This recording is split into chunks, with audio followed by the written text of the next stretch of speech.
So let me get with the public policy and show where everything started, and let's analyze it with history very quickly. The whole problem goes back to 1619.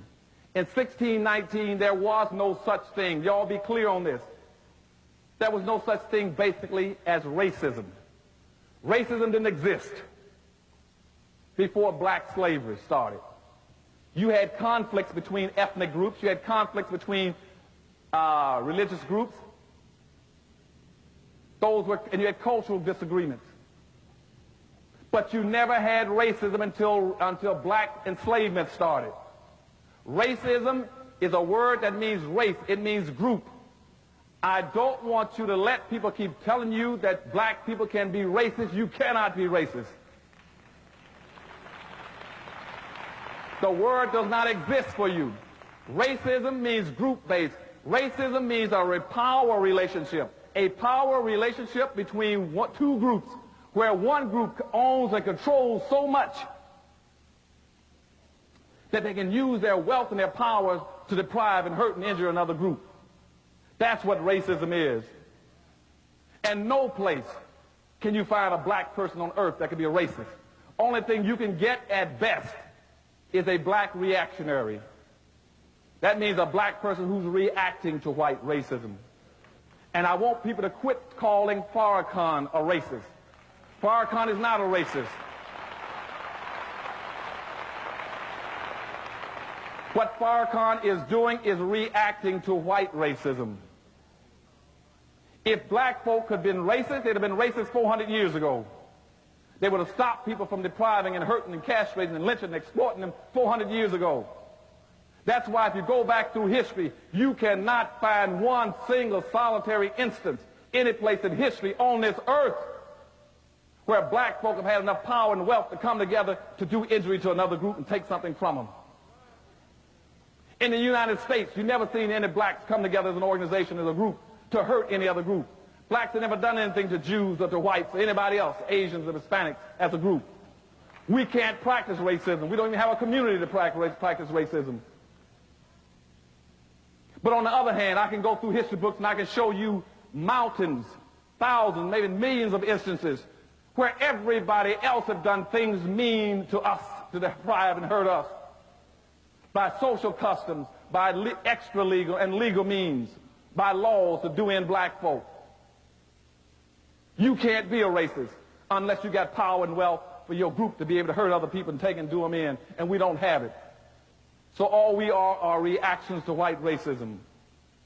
And so in 1619, when they started bringing blacks into this country, they brought blacks in this country for the very specific reason, initially, as indentured servants.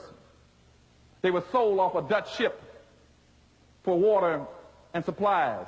Blacks did reasonably well in the United States between 1619 and 1920, about 1924, 1925, in that general time frame. They served out their indentureship. Between 1626 and 1638, they began to intermingle with whites. Some of them intermarried, interbred. In 1638, the founding stone for racism in America was laid. The state of Maryland put out the first public edict that started racism for blacks in America. They put out an edict, a public policy called the Doctrine of Exclusion. The Doctrine of Exclusion says that black people should never be permitted to enjoy the fruits of white society. That became the doctrine of racism in America in 1638. Now, that was called the Doctrine of Exclusion. That meant every time you get a chance, exclude black folk out of it. I don't care what it is, exclude them out. Whether it's out of, nowadays, out of welfare, food, whatever it is, exclude them out. Business, anything you can do. Now, that went on from 1638 to 1666, 1665 and more specifically. In 1665, something happened. Because during that period, they were trying to find a way to build the United States. And the European colonial powers were saying, I sent you whites to America to build America, to use the land, to bring resources, to find gold and silver and products back to Europe. And the colonial powers, contrary to what you read in the history books, they did not come here for religious freedom. They weren't fools. They could have gone any place in Europe and worshiped. There was nothing over there but woods and bushes and trees over there. They came here specifically to get wealth and resources and gold. And what they kept telling the European colonial powers was that we can't do anything with America because we don't have a labor force. And somebody said, yes, we do have a labor force. So you remember that group back in 1638 that Maryland shut out under the doctrine of exclusion? That's our labor force. So at that point in time, what they did then, they passed what were called enslavement laws. They passed enslavement laws, and they took the doctrine of exclusion and expanded it. So that not only did the doctrine of blacks to be excluded, but now blacks were to be excluded, subordinated, non-compensated, non-competitive work group, a labor force for the personal comfort and wealth building of white society. That was what the slave code said explicitly and implicitly. That's been the problem that you've had now for 400 years. It decided how you were to be treated. At that slave codes again. And remember this, on anything that goes on in Los Angeles, you can tell when your policy in effect that blacks will be excluded, subordinated, non-compensated, non-competitive, managed workforce for the personal comfort and wealth building of white society. That stayed in effect until about 1705. 1705, the slave codes were passed. Very important.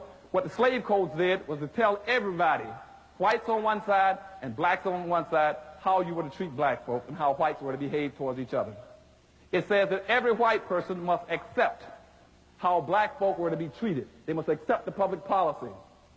And that every white institution, every white church, every white business, every white school, every white level of government, and every white individual must treat black folk in an exploited, subordinated, excluded manner. Any white person who deviated from that, he could be hurt and injured and lynched. Even whites could not deviate from that policy. And no white person could raise a black person up to make him equal to a white person. And on the other side of the slave code, it told how blacks were to be treated. Blacks were not to be permitted to be equated to whites in any respect. A white person could not enter a room without a white person's permission. A black person could not enter a group, carry on a conversation without permission. He could not carry a weapon, a tool. He could not raise his hand to defend himself. He could not strike a white person. He could not be called out after dark on certain times, carrying a weapon. And he couldn't even look out, in some cases, he couldn't even look out the same window the whites looked out of. That was a subordination. He could never be put in a position of power and authority. Now, those what the slave codes did. And also the slave codes attached to that was called the Diversity Act of 1705. It says to make sure this thing works, every time you get 6 black folk together, make sure there's 1 white person included. That was to always monitor black folk, to make sure they never did any planning. That they never did anything that could be injurious to them.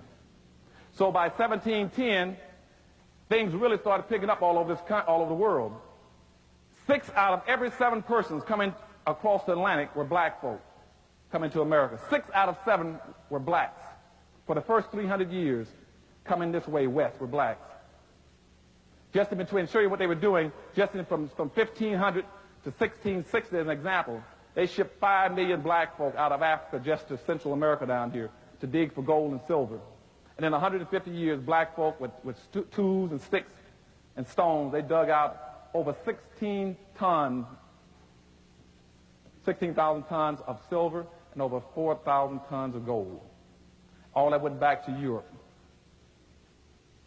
Black folk at that point in time were producing almost 99% of all the sugar on earth, cotton, tobacco, anything else.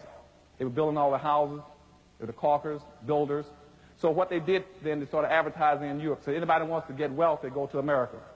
You go to America, we guarantee you. We give you free land and free labor. And you would have to be an idiot to come to America. If we give you free land and free labor and not get rich.